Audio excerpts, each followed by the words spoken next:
প্রতিদিন ৮০ টাকা করে যদি অ্যাসাইনমেন্টের নাম করে একজন দরিদ্র পরিবারের শিক্ষার্থীকে দিতে হয়, তাহলে সেটি কেমন একটি বোঝা হয়ে গেল না আমাদের কাছে?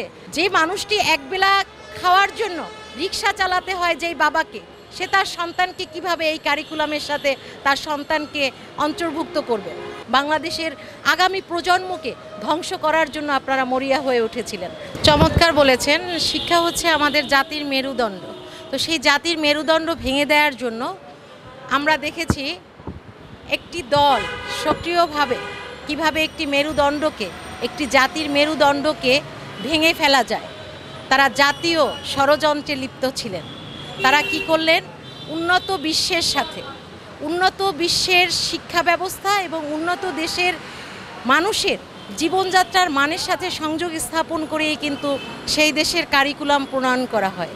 কিন্তু আমরা দেখেছি কি, বাংলাদেশের শিক্ষা ব্যবস্থাকে ঢেলে সাজানোর নাম করে তৎকালীন শিক্ষামন্ত্রী, সাথে সাথে সেই শিক্ষামন্ত্রীর সাথে আরও কিছু শিক্ষামন্ত্রী, সেটি মাধ্যমিকের শিক্ষামন্ত্রী বলেন আর প্রাথমিকের শিক্ষামন্ত্রী বলেন, কারিকুলাম প্রণয়নের নামে তারা অর্থ আত্মসাৎ করার নামে তারা বিভিন্ন কর্মশালায়, দামি দামি আভিজাত্যের কর্মশালায় দামি দামি বিশেষজ্ঞ বিদেশ থেকে ভাড়া করে এনে বাংলাদেশকে তারা কি করেছেন? শিক্ষার নামে নৈরাজ্য সৃষ্টি করে জাতির মেরুদণ্ডকে ভেঙে দিয়েছেন।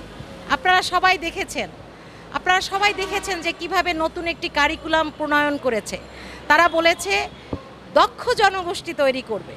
দক্ষ জনগোষ্ঠী তৈরি করার নামে তারা বলেছে বিনামূল্যে শিক্ষার্থীদের শিক্ষা ব্যবস্থাকে বেগবান করা হবে, শিক্ষার্থীদের জীবন মান উন্নত করা হবে।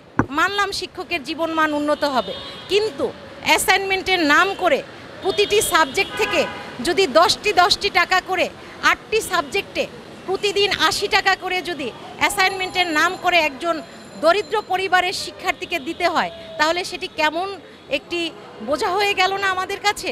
তাহলে যে মানুষটি একবেলা খাওয়ার জন্য রিক্সা চালাতে হয় যেই বাবাকে, সে তার সন্তানকে কিভাবে এই কারিকুলামের সাথে তার সন্তানকে অন্তর্ভুক্ত করবে?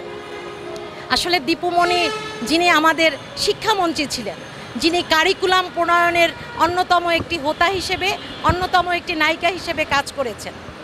আমরা তো সরকারি চাকররা সেই মন্ত্রীর দোসর হয়ে সরকারি চাকররা সেটি প্রণয়ন করার জন্য উঠে পড়ে লেগে গিয়েছিলেন। তারাও ছিলেন শোষণের যাতাকালে নিষ্পেষিত। কারণ মন্ত্রীর ভয়ে কথা বলবেন, চাকরি চলে যাবে। সেই চাকরি হারানোর ভয়ে হয়তো আমাদের আমলারা সেই কারিকুলামকে বাস্তবায়ন করার জন্য উঠে পড়ে গেলেন। মাঠে প্রয়োগ করার জন্য তারা যথাসাধ্য চেষ্টা করলেন এবং মাঠ পর্যায়ে কোমলমতি শিক্ষার্থীদের থেকে শুরু করে মাধ্যমিক এবং উচ্চ মাধ্যমিক পর্যায়ে এই কারিকুলাম বাস্তবায়ন শুরু হলো। সেই বাস্তবায়ন শুরু করতে গিয়ে আমরা কি দেখলাম? আমাদের সন্তানরা পড়ালেখার নাম করে প্রযুক্তি নির্ভর হয়ে গিয়েছে।